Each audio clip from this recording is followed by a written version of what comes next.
নাচ, গান, হাসি, আনন্দ, মজার মধ্য দিয়ে আমাদের মানিকগঞ্জ হোমিওপ্যাথি মেডিকেল কলেজের ঈদের পূর্ণমিলনী অনুষ্ঠান সম্পন্ন হলো। আসসালামু আলাইকুম, কেমন আছেন সবাই? আশা করি সবাই ভালো আছেন। আমিও আলহামদুলিল্লাহ খুব ভালো আছি। তো আমাদের কলেজ গতকাল ছিল ঈদ পূর্ণমিলনী অনুষ্ঠান। তো সেখানেই যাচ্ছিলাম।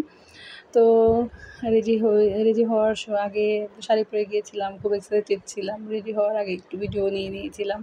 তো ওইখানে একটু যেতে দেরি হয়ে গেছিলো, যে দেখি খেলা অর্ধেকটা শেষ হয়ে গেছে। তো অন্য ইয়ারের স্টুডেন্টরা নাচ করতেছিল, যে দেখলাম তালে তালে আমাদের স্যারেরা অনেক মজা করছিল, নাচ করছিলেন। মাঝখানে বৃষ্টি এসে গেছিলো। তো এই তো বৃষ্টি আসার আগে কিছু খেলা হয়েছিল, বাচ্চাদের বল নিক্ষেপ, মেয়েদের বল নিক্ষেপ, ছেলেদের বল নিক্ষেপ। যদিও গতবার আমি বল নিক্ষেপ করে একটা পুরস্কার পেয়েছিলাম, কিন্তু এবার আমার ভাগ্যে পাইনি। তবে মজা হয়েছে। খেলায় হারা জেতা কোনো বিষয় না, খেলায় অংশগ্রহণ করাটাই বড় বিষয়। মজা হয়েছিল, অনেক মজা করেছিলাম। তো খেলা হচ্ছিল, সবাই মিলে অনেক মজা টজা করার পরে খাওয়া দাওয়ার আয়োজন ছিল। তো খুব ভালো দিন পার করেছিলাম কালকে সবার সাথে। তো আমার সাথে আমি আমার ছোটো বোনকে আর আমার হাজব্যান্ডকে নিয়ে গিয়েছিলাম। তো ওরাও খেলায় পার্টিসিপেট করেছিল, ভালোই মজা হয়েছিল। স্যারেরা অনেক মজা করছিলেন, স্যাররাও অনেক খেলা দিয়েছিলেন। তো ভালোই মজা করেই আমরা দিনটা পার করেছি।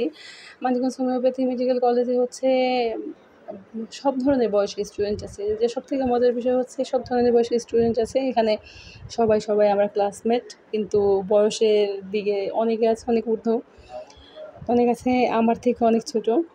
তো ভালোই, সবার সাথে এত সুন্দর বন্ডিং, কে বড় কে ছোট এটা বোঝার উপায় নাই। খুব শান্তি লাগে এখানে গেলে।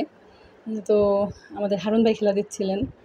তো খেলা দিয়েছে এটাই বড় কথা। তারপর আমার হাজব্যান্ড খেলা দিচ্ছিল। তো ও পারে নাই। তো ওকে জোর করে হারুন ভাই দাঁড় করেছিল খেলার জন্য। ও পারে নাই, হেরে গেছে। আমিও পারি নাই, হেরে গেছি ঠিক আছে, কিন্তু খেলায় যে অংশগ্রহণ করছি এটাই অনেক মজা। তো সবার সাথে দেখা হয়েছে, সবার সাথে কথা হয়েছে। আসলে এখানে খুব বেশি ক্লাস করা হয় না, তো ওই জন্য কারোর সাথে ওইভাবে দেখা করাও হয় না, এভাবে কারোর সাথে ওইভাবে যোগাযোগ করাও হয় না। সবাই সবার কর্মব্যস্ত জীবন নিয়ে সবাই বিজি অনেকটাই। তো আমি লাইনে দাঁড়িয়ে অপেক্ষা করতেছিলাম কখন খেলা হবে। তো এই জন্য খুব এক্সাইটেড ছিলাম, অনেককে ডাকছিলাম, আসেন আপু একসাথে খেলা দিয়ে আসেন। তো খেলাটা দিলাম, মজা হলো অনেক। মাঝখানে বৃষ্টি চলে এসেছিলো। তো বৃষ্টির মধ্যে ভালোই লাগছিল। আমরা স্টেজ ওইভাবে করা হয়নি, কিন্তু এক বারান্দা থেকে অন্য বারান্দায় বৃষ্টির মাঝখানে এই নাচগুলো দেখতে খুব ভালোই লাগছিল। তো গানসহ নাচগুলো দিতে পারলাম না কপিরাইটের ভয়ে, এমনি দিয়ে দিলাম। তো আমিও বল নিক্ষেপ করেছিলাম, বাতাসে আমার বল আমি দিয়েই সোজা বল অন্যদিকে চলে যায়। এভাবে খেলাটা হয়েছে, ভালোই লেগেছে খেলা দিয়ে।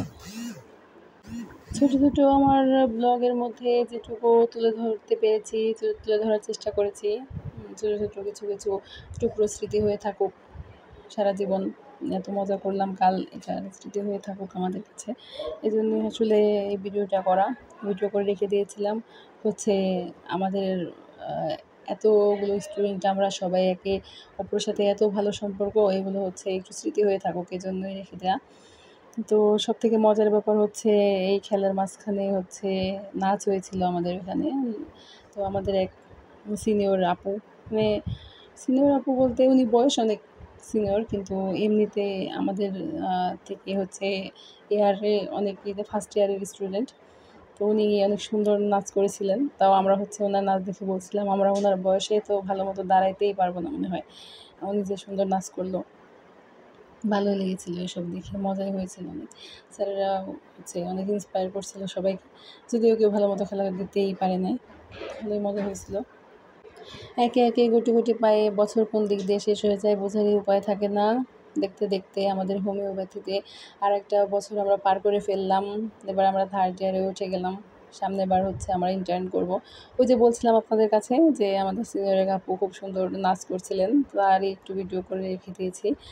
ওনার নাচটা দেখে খুব ভালোই লাগছিল, যে এই বয়সের সাথে আসলে উনি এভারগ্রিনের মতো একজন মানুষ। বয়সের সাথে ওনার এই বার্ধক্য বলুন বা বয়স বলুন, কখনো ছুতেই পারে নাই।